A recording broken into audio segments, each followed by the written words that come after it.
कार्यक्रम के दौरान कहा कि आप लिख करके रख लीजिए, अमित शाह, नरेंद्र मोदी, ये सब लोग एक दिन रिजाइन देंगे और तब देखिए इनका हाल क्या होगा, हम इनको चैन से बैठने तक नहीं देंगे, ना ही सोने देंगे इधर। देखिए, कहने का मतलब उसके पॉलिटिकल मैसेजिंग को देखिए। पॉलिटिकल मैसेजिंग कई दफ़ा भाषा की कस्टडी में जब जाती है तो मैसेज कुछ अलग चला जाता है, लेकिन मूलतः ये एक राजनीतिक संदेश था और उसके उसी रूप में देखा जाना चाहिए।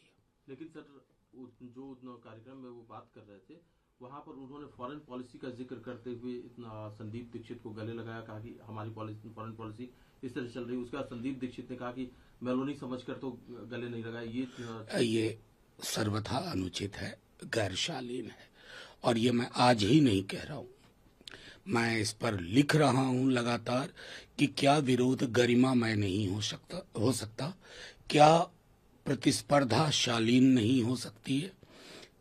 छोड़ दीजिए किसी हेड ऑफ द स्टेट की बात, किसी आम तौर पर भी विमेन के लिए इस तरह की टिप्पणी हमारे सार्वजनिक जीवन के लिए उचित नहीं है। बीते 10-12 वर्षों में जिस प्रकार की शब्दावली हमने देखी है, कभी 50 करोड़ की गर्लफ्रेंड, अब किसको उपहास कर रहे थे, और कल वो ये घटना जर्सी गाय, तो ये मुझको लगता है कि संसद का एक सत्र तो इस पर होना चाहिए, कमिटेड सत्र, कि हमारी भाषा की गरिमा कैसे बने रहे। अगर आज पहली, दूसरी, तीसरी लोकसभा के सदस्य वापस पृथ्वी पे आए और देखें तो वो तो अफसोस करेंगे कि हम क्या दे के गए थे, इन लोगों ने क्या बना दिया।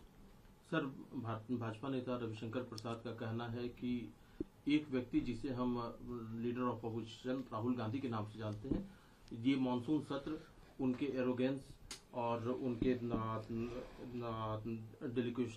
डेलिक्वेंसी इसकी भेंट चढ़ गया। नहीं, अब रविशंकर जी का देखिए कि सबसे बड़ी अचीवमेंट है कि आपके एजेंडा में आए, बहुत दिन से हाशिए पे चल रहे हैं, आप उनको मेन स्ट्रीम में आपके एजेंडे में आए।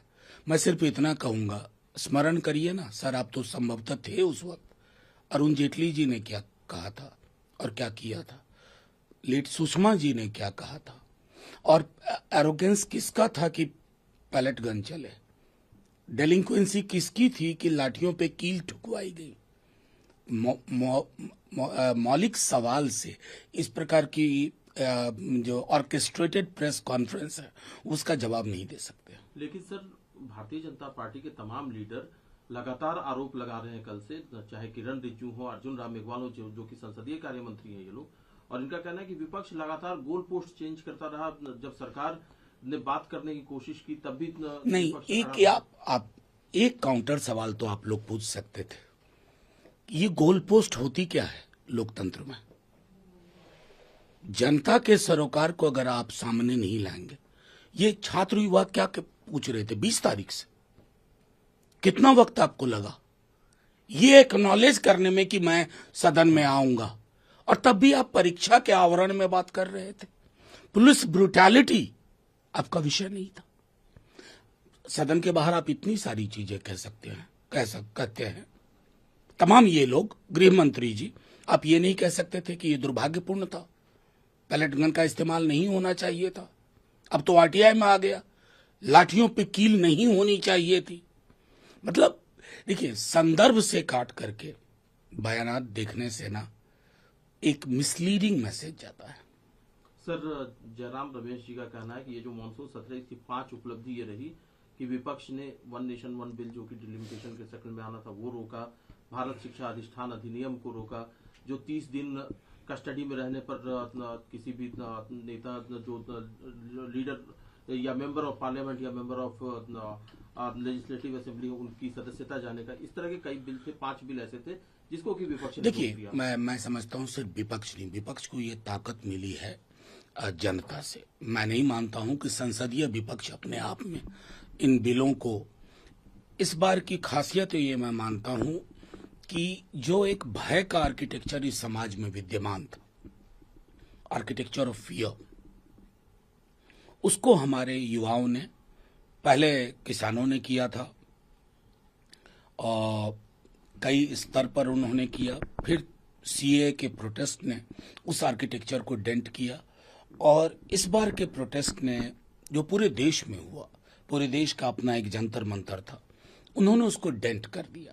इन तमाम उपलब्धियों को मैं उस आर्किटेक्चर ऑफ फियर के संदर्भ में देखता हूं कि जो पार्टियां कुछ विलग सोच भी रही थी, उन्हें अपने सोचने पर बदलाव करना पड़ा। सर, लेकिन एक बिल जो पास हुआ दोनों सदनों से, माइंस एंड मिनरल्स बिल, उसको लेकर के झारखंड सरकार की गहरी आपत्ति है। झारखंड सरकार का कहना है कि मैसिव प्रोटेस्ट नहीं, ये अगर आप भी वो बिल पढ़ें, कोई भी संजीदा व्यक्ति पढ़े, वो क्या है, मैंने हालांकि दिन था, हम लोगों ने को पार्टिसिपेट नहीं करना था, लेकिन मुझे एक अपनी मॉरल रिस्पॉन्सिबिलिटी लगी कि मैं इस पर अपनी बात रखूं।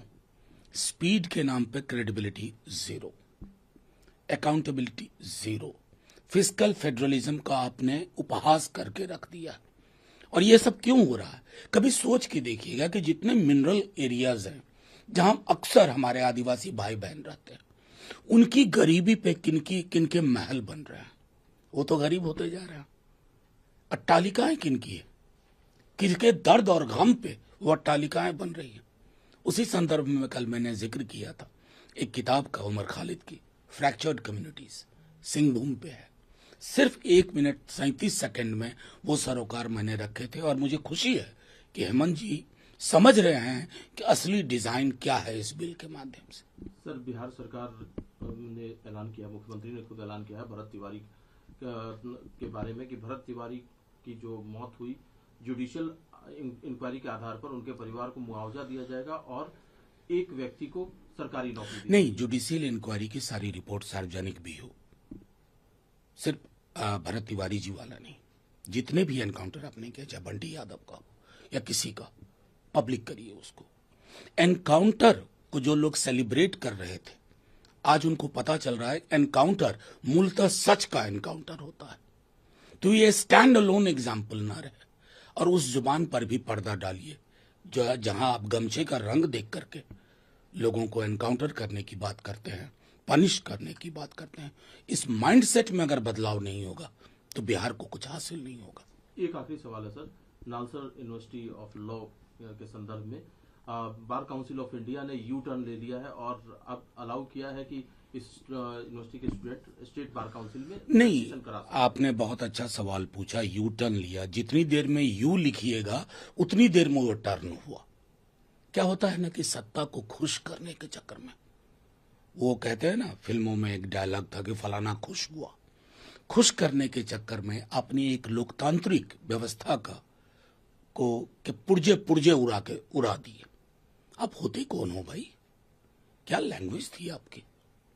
और जब प्रोटेस्ट हुआ ऑनलाइन ऑफलाइन, तो आपने यू टर्न लिया।